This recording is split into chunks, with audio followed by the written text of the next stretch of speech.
എന്റെ കട്ടിംഗ് സീരീസിന്റെ ഡേ 34 ആണ് ഇന്ന് ബാക്ക് ഡേ ആണ്.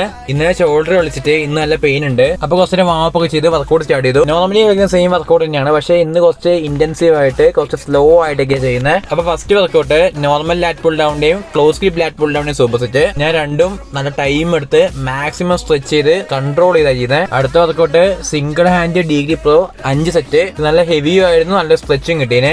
എല്ലാം 12 റെപ്പ് ചെയ്തു. അത് കഴിഞ്ഞ് long bar elevated row reverse ഗ്രിപ്പിന്റെയും ക്ലോസ് ഗ്രിപ്പിന്റെയും സൂപ്പർ സെറ്റ്. രണ്ടും 12 റെപ്പ് വീതം 4 സെറ്റ്. അത് കഴിഞ്ഞ് ഫ്ലെക്സ് ചെയ്തു. ബാക്ക് ഇപ്പോഴേ നല്ലോണം പമ്പ് ആയിന്. നെക്സ്റ്റ് റോപ്പ് പുൾ ഡൗൺ ആണ്. ആ ലാറ്റ് പുൾ ഡൗൺ മെഷീനിലാണ് ചെയ്തത്. നോർമൽ കേബിളില് റോപ്പ് പുൾ ഡൗൺ ചെയ്യുമ്പോൾ ഫുൾ സ്റ്റാക്ക് ആണെങ്കിലും ഭയങ്കര ഈസി ആയി തോന്നുന്നു. അതുകൊണ്ട് ലാറ്റ് പുൾ ഡൗൺ മെഷീനിൽ ചെയ്തത്. റേഞ്ച് ഓഫ് മോഷന്റെ ചെറിയൊരു ഇഷ്യൂ ഉണ്ടെങ്കിലും ഇതാ ബെറ്റർ മറ്റേക്കാട്ടും. ഇത് 5 സെറ്റ്, എല്ലാം 8 റെപ്പ് വീതം. അത് കഴിഞ്ഞ് ടീ ബാർ റോ റിവേഴ്സ് ഗ്രിപ്പിന്റെയും ആംഗിൾ ഗ്രിപ്പിന്റെയും സൂപ്പർ സെറ്റ്. അത്ര ഹെവി അല്ല, 25 kg ഉള്ളൂ, പക്ഷേ സ്ലോ ആൻഡ് സ്റ്റഡി ആയിട്ട് ചെയ്തത്. ഇതില് റിവേഴ്സ് ഗ്രിപ്പ് 10 റെപ്പും ആംഗിൾ ഗ്രിപ്പ് 8 റെപ്പും വീതം 4 സെറ്റ്. അവസാനമായിട്ട് മെഡ്രോയും ചെയ്ത് വർക്കൗട്ട് കംപ്ലീറ്റ് ആക്കി. അത് 5 സെറ്റ് ടിൽ ഫെയിലിയർ എന്ന് വെച്ചാൽ ആകെപ്പാട് 5 റെപ്പൊക്കെ ഉണ്ടായിട്ടുള്ളൂ, ഭയങ്കര ഹെവിയാണ്. അത് കഴിഞ്ഞ് ഫ്ലെക്സ് ചെയ്തു. ബാക്കും ഷോൾഡറൊക്കെ നല്ല പെയിൻ ഉണ്ട്. ഇന്നത്തേക്ക് അത്രയേ ഉള്ളൂ. അപ്പൊ ശരി.